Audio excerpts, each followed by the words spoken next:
Hey, hey, how are ya? It's Crispy Patty with The Raven, a trickster tale from the Pacific Northwest by Gerald McDermott.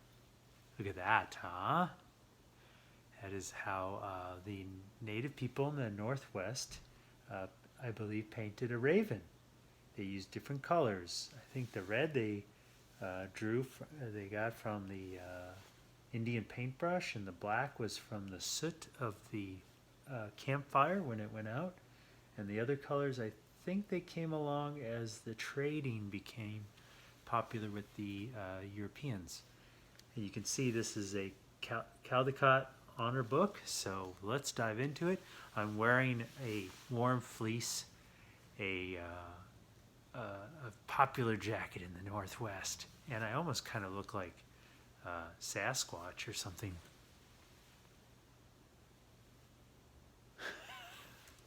Or Bigfoot.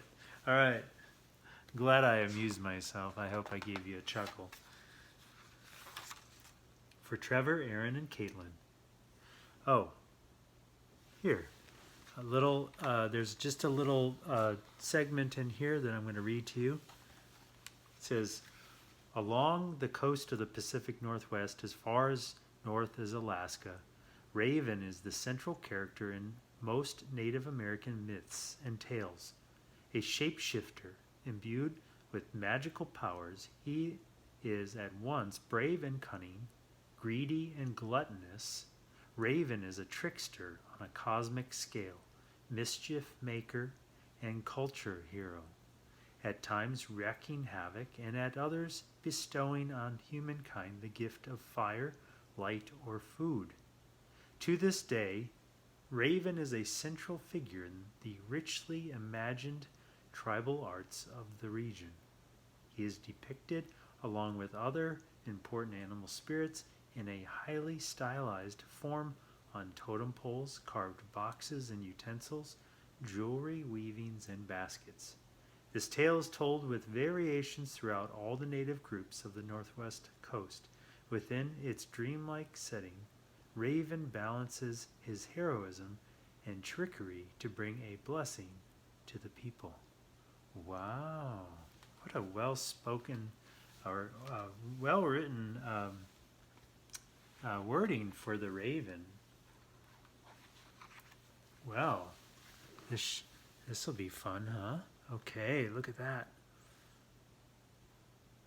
Raven came. All the world was in darkness. The sky above was in darkness. The waters below were in darkness. Men and women lived in the dark and cold. Raven was sad for them. He said, I will search for light.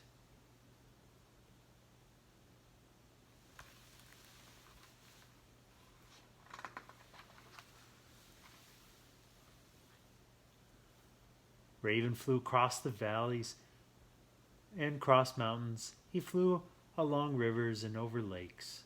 There was darkness all around. Then he saw a bit of light far away. He flew and came closer to the light. The light was at the edge of the water.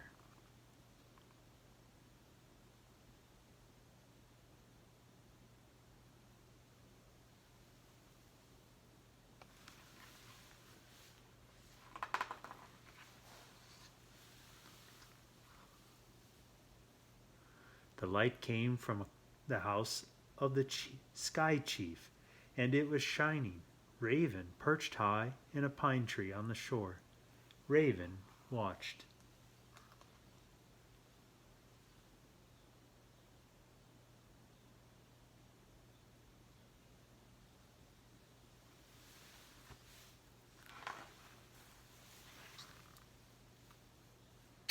He saw a beautiful young girl emerge from the shining house and go to the edge of the water. She was the sky chief's daughter. She knelt and drank some water from a woven basket.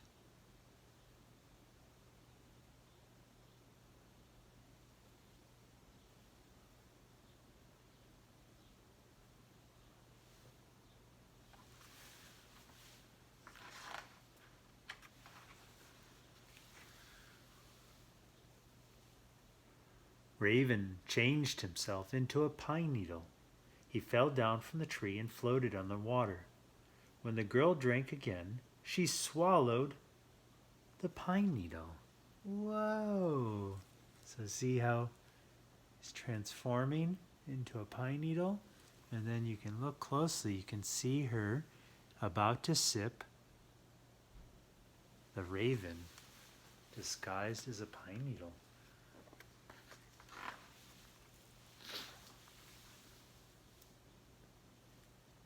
After a time, the girl gave birth to a child. The child was small and dark with shiny black hair and tiny black eyes.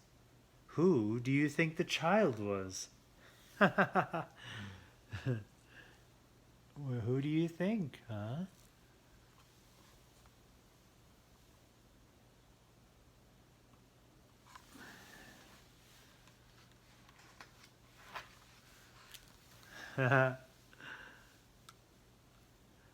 It was Raven. Raven had been reborn as a boy child. The Sky Chief was delighted with his daughter's child. He called him grandchild. He played with the boy and carved toys for him. He invited the elders to come and see the curious, wonderful child. The love a grandfather has for his grandson or children, yes.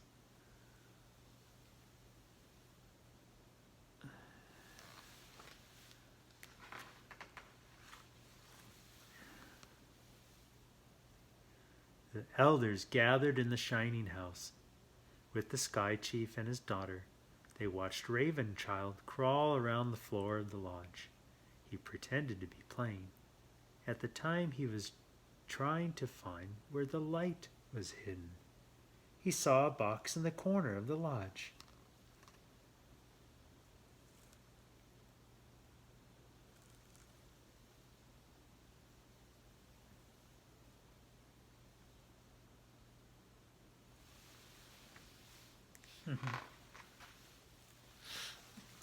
The box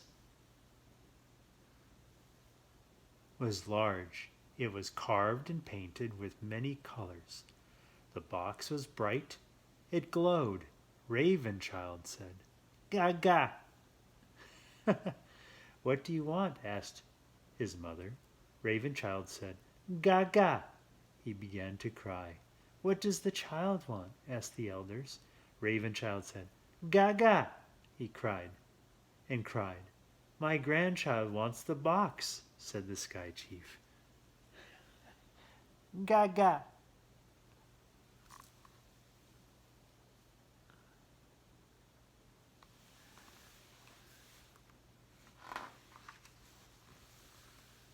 Aww. The young woman placed the box in front of the Raven Child, but he continued to cry.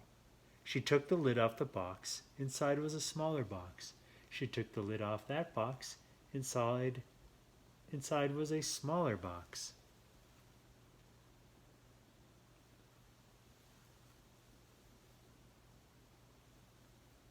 Wonder where this is going.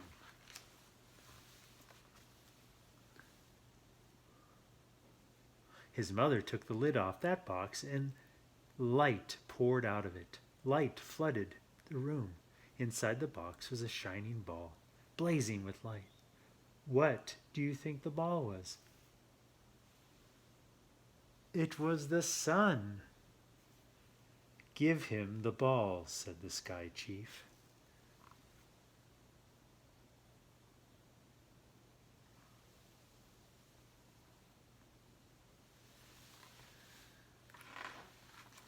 Oh, look at that smile. His mother gave Raven Child the ball. Raven Child stopped crying. He began to play with it.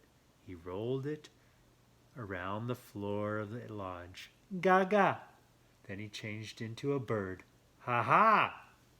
He became Raven once again. "Caw, caw!"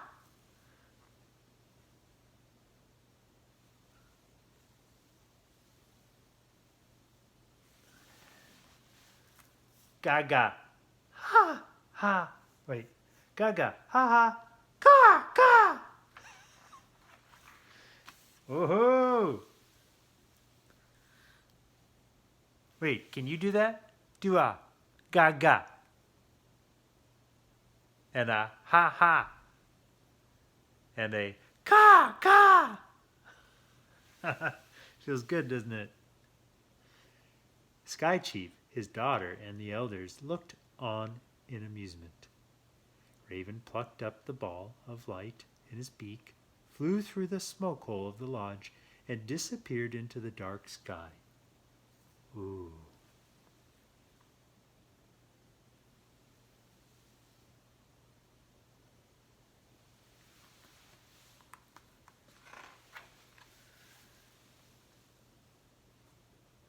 Raven flew over the valleys and the mountains. He flew along the rivers and across the lakes.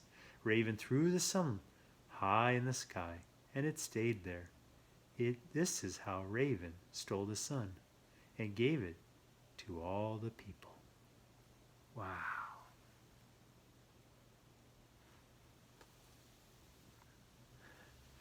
It almost looks like there's a sun right there, doesn't it?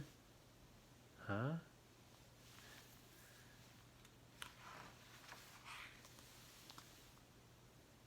And why do the people always feed Raven? To thank him for bringing them light.